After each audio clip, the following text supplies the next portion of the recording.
അപ്പോൾ നമ്മളിന്ന് എങ്ങോട്ടാണ് പോകുന്നത് വെച്ചിട്ടുണ്ടെങ്കിൽ ഫ്രണ്ടിൻ്റെ വീട്ടിലേക്ക് പോവാണ്. അപ്പം ഞാനും ഇച്ചും കൂടി ഇത് റെഡി ആയിട്ട് നേരെ ബസ്സും പിടിച്ച് ടൗണിലെത്തിയിട്ടുണ്ട്. ടൗണിലെത്തി കുറച്ച് സമയം നിൽക്കുമ്പോഴേക്ക് ഇതാ രേഷു വന്നിട്ടുണ്ട്. പിന്നെ കുറച്ചധികം സമയം നിൽക്കുമ്പോഴേക്ക് നസീം കൂടി വന്നിട്ടുണ്ട്. നമ്മളെല്ലാവരും കൂടി ഇന്ന് സ്നേഹൻ്റെ വീട്ടിൽ പോവാണ്. അപ്പം നമ്മളെല്ലാവരും എല്ലാവരുടെ വീടും സന്ദർശിക്കുക എന്നുള്ളൊരു പ്ലാനിങ്ങിലാണ്. അതിൻ്റെ ഭാഗമായി ഫസ്റ്റ് നമ്മൾ സ്നേഹൻ്റെ വീട്ടിലേക്കാണ് പോകുന്നത്. അങ്ങനെ നമ്മൾ ബസ്സൊക്കെ പിടിച്ച് നേരെ അവിടെ എത്തിയിട്ടുണ്ട്.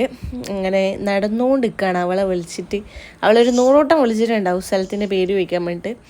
അങ്ങനെ വിളിച്ച് അവസാനം നടന്ന് അവളെ വിളിച്ച് പുറത്ത് വന്ന് നിൽക്കണം എന്ന് പറഞ്ഞിട്ട് അവളവിടെ കുഞ്ഞിനെയും കൂട്ടി നിൽക്കുന്നുണ്ട്. അങ്ങനെ നീക്കും നമ്മൾ എത്തിയിട്ടുണ്ട്. ബസ് കഴിഞ്ഞ് കുറച്ചേ നടക്കാനുണ്ടായില്ല കേട്ടോ. അങ്ങനെ വേഗം നടന്നു. കുറേ നാളായി നമ്മൾ ഇതൊക്കെ ഇങ്ങനെ പ്ലാൻ ചെയ്യുന്നു, ഇങ്ങനെ എല്ലായിടത്തും പോകണം എന്നൊക്കെ. അപ്പോൾ അതൊക്കെ ഇങ്ങനെ നടക്കുകയാണ്. ഭയങ്കര സന്തോഷമാണ്. അങ്ങനെ വേഗം വന്നു. അപ്പോൾ പിള്ളേരുള്ളത് കൊണ്ട് എന്തായാലും വേഗം തിരിച്ചു പോകേണ്ടി വരും. അധിക സമയം നിൽക്കാൻ പറ്റില്ല വിചാരിച്ചു. പക്ഷേ ഇച്ചുവിനൊക്കെ ഭയങ്കര ഇഷ്ടമായി. കാരണം അവിടെ കുറേ വണ്ടിയില്ലോണ്ട്, ശിവൻ്റെ ഒരുപാട് വണ്ടികളുണ്ട്. പിന്നെ ഇച്ചുവിന് ഊഞ്ഞാലെന്ന് പറഞ്ഞാൽ പിന്നെ ജീവനാണ്. അതുകൊണ്ട് ഊഞ്ഞാലെല്ലുള്ളതുകൊണ്ട് അവനിങ്ങനെ ഊഞ്ഞാലിലൊക്കെ ആടി കളിക്കുകയാണ്. പിള്ളേരാണ് ഏറ്റവും കൂടുതൽ ഹാപ്പി ആയത്. അത് കഴിഞ്ഞ് പിന്നെ നേരെ ഉള്ളിക്കറി നമ്മളെ വെള്ളവും കടികളും പത്തക്കയും ഇതൊക്കെ ആയിട്ട് ഇങ്ങനെ തിന്നാനൊക്കെ തുടങ്ങി. പിന്നെ ഇങ്ങനെ വർത്തമാനം പറഞ്ഞുകൊണ്ടിരിക്കുകയാണ്. അതിൻ്റെ ഇടയ്ക്ക് പിള്ളേരൊക്കെ വന്ന് പത്തക്കയും ഇതിലൊക്കെ തിന്നുന്നുണ്ട്. അങ്ങനെ അതൊക്കെ തിന്ന് നമ്മളെ വർത്തമാനമൊക്കെ പറഞ്ഞ് ഇങ്ങനെ ഇരിക്കുവാണ്. അത് കഴിഞ്ഞ് വീണ്ടും പുറത്തേക്ക് തന്നെ പിള്ളേർ പുറത്തുനിന്ന് തന്നെ കളിച്ചുകൊണ്ട് നിൽക്കുകയാണ്.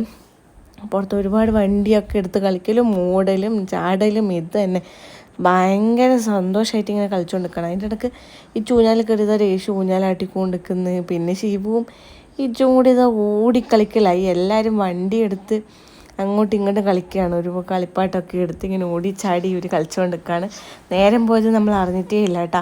അങ്ങനെ വേഗം ഉച്ചയായപ്പോൾ നെയ്ച്ചോറും ചിക്കൻ കറിയും അച്ചാറും പച്ചടിയൊക്കെ ഉണ്ടായിരുന്നു. അതൊക്കെ കൂട്ടി നമ്മളെല്ലാവരും കൂടി ഒരു നല്ല രസമുള്ള ഭക്ഷണം നമ്മൾ കഴിച്ചു. അടിപൊളിയായിരുന്നു. ഇത് സ്നേഹനൊക്കെ ഉണ്ടാകും. അങ്ങനെ നമ്മൾ നേരെ മുകളിൽ പോയി കുറച്ച് സമയം മുകളിൽ നിൽക്കാമെന്ന് വെച്ചു. അങ്ങനെ കുറച്ച് സമയം മുകളിലൊക്കെ ഇരുന്നിട്ട് പിന്നെ നേരെ താഴെ വന്ന് എല്ലാവരും കൂടി പോകാൻ വേണ്ടി നിൽക്കുകയാണ്. നമ്മൾ ടാറ്റ ബൈ ബൈ ഒക്കെ പറഞ്ഞ് എല്ലാവരോടും പറഞ്ഞിട്ട് സ്നേഹം നമ്മളെ ബസ് സ്റ്റോപ്പിൽ കൊണ്ടാക്കാമെന്ന് പറഞ്ഞു. അങ്ങനെ നമ്മൾ നടന്ന് നേരെ ബസ് സ്റ്റോപ്പിലേക്ക് വരികയാണ്.